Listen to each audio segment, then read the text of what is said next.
Welcome to the Chapter 5 overview video, England, France, and Burgundy in the 15th century.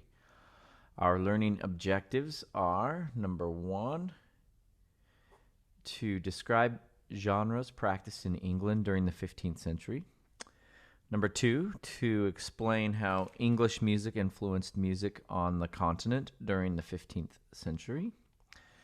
Number 3, to explain how an international musical style developed in the mid-15th century and the historical and cultural circumstances that placed Burgundian composers at the center of these developments. Number 4, to describe the music of Burgundian composers, particularly Binchois and Dufay, and explain the differences between their musical practices and those of the 14th century.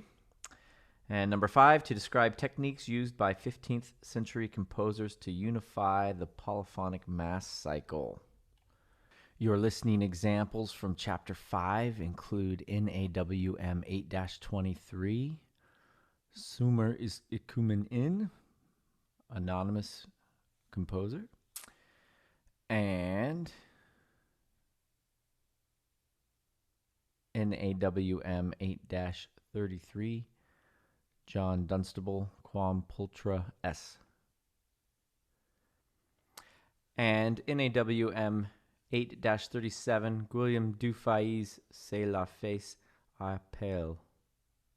Throughout the Middle Ages, England had ties with France. Continental composers noticed that English music sounded different from their own, with frequent harmonic thirds and sixths, often in parallel motion, resulting in pervasive consonance. This quality was known as the countenance angloise. In the 15th century, musicians connected to Burgundian courts helped to develop an international musical style. Most of the leading composers of the late 15th century came from lands controlled by the Duke of Burgundy, mainly from modern-day Belgium and northern France. The Dukes of Burgundy maintained one of the largest chapels, comprising about 24 singers. They also hired minstrels. An increased trade across the continent and the movement of musicians from court to court fostered a common musical style. English composers favored harmonic thirds and sixths, imperfect consonances, in parallel motion, which seems to reflect influences from folk music.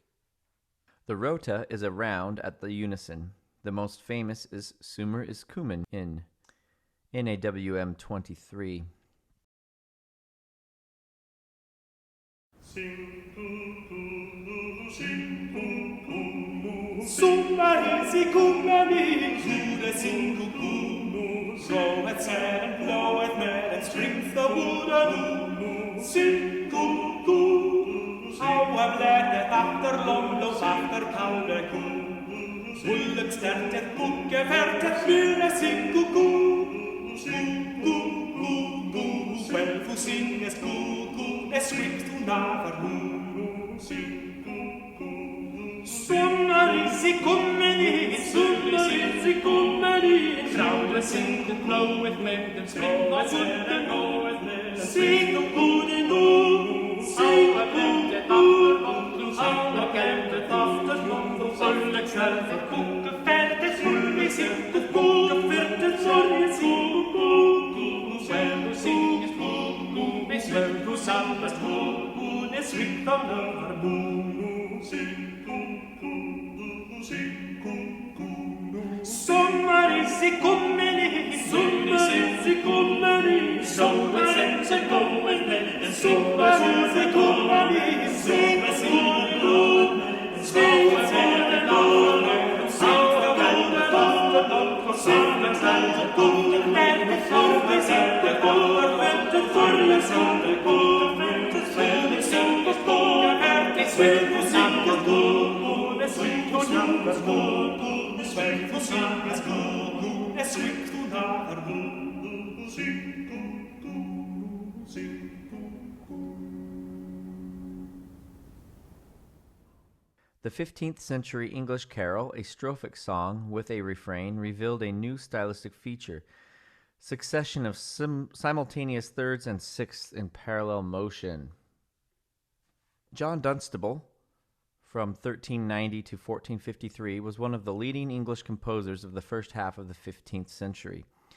He is noted as the English composer who most influenced continental composers, and his music is found chiefly in continental manuscripts. Dunstable wrote in all the prevailing types of polyphony. Among Dunstable's 60 or so known compositions, we find examples of all the principal types and styles of polyphony that existed in his lifetime: isorhythmic motets, mass ordinary settings, and secular songs. He is best known for three-voice sacred works. They use a variety of techniques. Some have a cantus firmus in the tenor. Others have a chant in the top voice ornamented with rhythm and added notes. Dunstable also composed sacred works not based on chant, such as Quam Pulchra es NAWM 33. This work can be called a motet. In the 15th century, the term motet was eventually applied to a polyphonic setting of a Latin text other than the Mass Ordinary.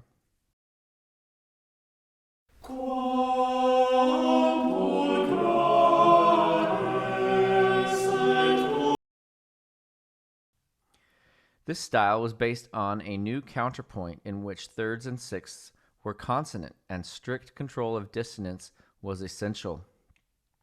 Johannes Tinctorius, from 1435 to 1511, explained rules for using dissonance in his treatise Liber de Art Contrapuncti, a book on the art of counterpoint, around 1477. Gioseffo Zarlino, from 1517 to 1590, refined these rules further in Le Institutioni Harmonique, the Harmonic Foundation, in 1558. The foremost composers of music in the dominant so-called Burgundian style of the 15th century were Guillaume du Fay, from 1397 to 1474, and Gilles de Binz, more often called Binchois, from 1400 to 1460. The main polyphonic genres in the mid-15th century were secular chansons with French texts, motets, magnificats, and settings of the Mass Ordinary. Most pieces were for three voices, with the main melody usually in the cantus, and with larger ranges for each voice than in the previous century. Binchois served the Burgundian court chapel of Philip the Good for most of his career. He had direct contact with English musicians, and his music incorporates English influences. He was best known for his chansons. In the 15th century, chansons was the term for any polyphonic setting of a French secular poem. Most chansons were in the form of the rondeau. Capital A, capital B, lowercase a, lowercase b, capital A, capital B. Burgundian chansons are mostly syllabic with melismas only on the most important cadences. The main melody is conjunct and in the cantus, while the tenor line is slower and the contratenor uses skips and leaps. The traditional sixth to octave cadence between tenor and cantus was sometimes harmonized with a contratenor that leapt up an octave from a fifth below the tenor to a fifth above the tenor's note of resolution, creating a sound similar to a modern dominant tonic cadence. Guillaume du Fay was the most famous composer of his time, and his music represents well the international style of the mid-15th century. Born near Brussels, du Fay studied at the Cambrai Cathedral School. He served powerful and rich patrons in major cities in Italy and Savoy, and worked in Cambrai, making him a truly international composer. His music was still being imitated 100 years after his death. Du Fay's ballade, Revilles Vous, 1423, NAWM 36, blends French and Italian characteristics. A later chanson, C'est la fête à Pelle, in the 1430s, NAWM 38A, illustrates the international style, blending the tuneful consonances, brief phrases, and mostly syllabic text settings of English music with the melismas, syncopation, and varied rhythms of French style and the melodic lyricism of Italian music. Motets in this period were often written in the style of the chansons, with the main melody, often paraphrased from chant, in the treble, supported by the tenor and contratenor.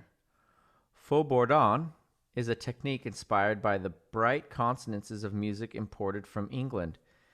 Dufay and his contemporaries still wrote isorhythmic motets for ceremonial events. In the 15th century, it became standard practice for composers to set the Mass ordinary texts as a coherent whole. At first, composers linked only two sections of the Mass together using the same arrangement of voices, the same modal center, similar music material, or other common elements. Gradually, composers broadened the practice to include all five main portions of the ordinary, creating a polyphonic Mass cycle or Mass. Composers used a variety of means to link the separate sections of a Mass to each other. One technique was to use the same general style for all five movements. A composer could write a plain song Mass by basing each movement on an existing chant for that text. A motto Mass used a head motive to begin each of the movements. Here's a picture from Brunelleschi's Great Dome of the Cathedral of Santa Maria del Fiore, which is in Florence, Italy. I just got back from Florence, Italy, and I have many pictures from this dome and this cathedral. Another way to link movements was to write a cantus firmus Mass or tenor Mass. In the cantus firmus Mass, the cantus firmus was usually placed in the tenor in long notes and treated in isorhythmic fashion. The cantus firmus could be taken from a chant, a secular song, or the tenor of a polyphonic chanson. One secular tune frequently used as a tenor was L'Homme Armé. Some composers borrowed material from more than one voice of the polyphonic chanson, creating a cantus firmus / imitation Mass. Early cantus firmus Masses were for 3 voices, but 4 voice textures became standard. Below the tenor was a contratenor bassus, the low contratenor, or bassus, a bass, to provide a harmonic foundation. Above it was the contratenor altus, or altus, meaning alto. The top part was called the cantus, or superius, from which comes the term soprano. Dufay's Missa c'est la face à appel, NAWM 8-37, is a cantus firmus Mass whose tenor is taken from Dufay's own ballad, NAWM 38A. Other voices from the ballad are borrowed as well. Each voice of the Mass has a distinct function and character. Composers were commissioned to write Masses for specific occasions, and the cantus firmus could refer to an institution, saint, or individual connected to the event. A cantus firmus Mass served a functional purpose and was also designed for connoisseurs. The Mass became the most prestigious genre of the time. C'est la face la casa est amère, c'est la prossima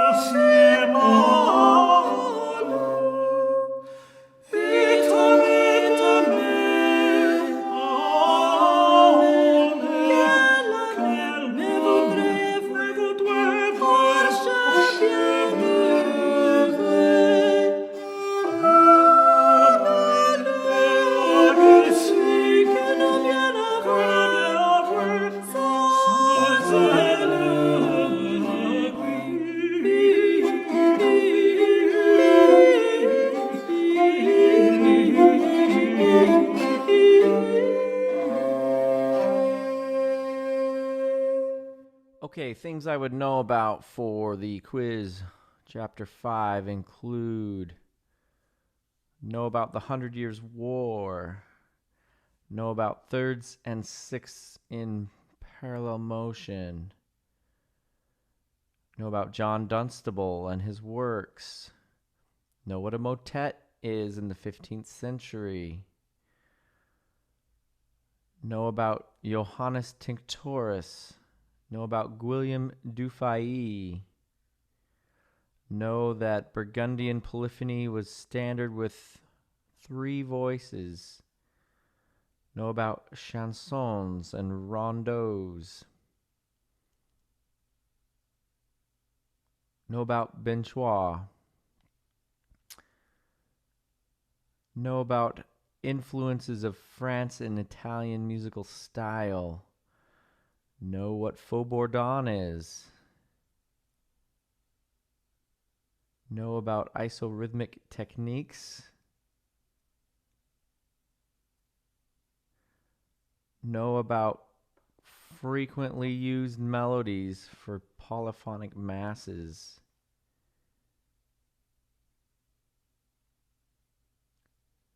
know what a motto mass is,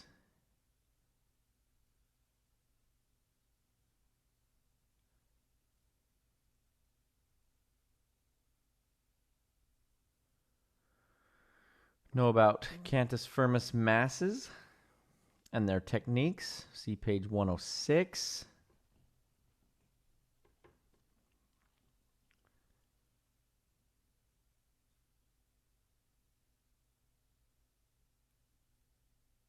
Know about Dufay's Missa c'est la fête appel. Know what a chapel is. Not talking about the building.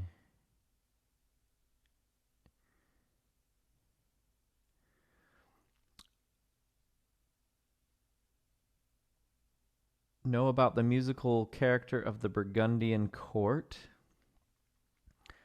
Know about countenance angloise. Page 100. And that's what you should know for your 25-point chapter quiz. Also, there are 3 quizzes on your 3 listening songs. 2 of them are worth 5 points, and 1 of them is worth 10 points.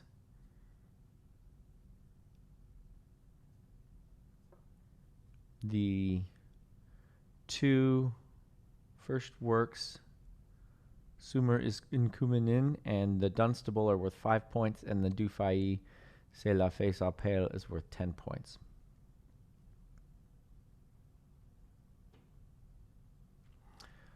Hopefully that sets you up for success this week on Chapter 5.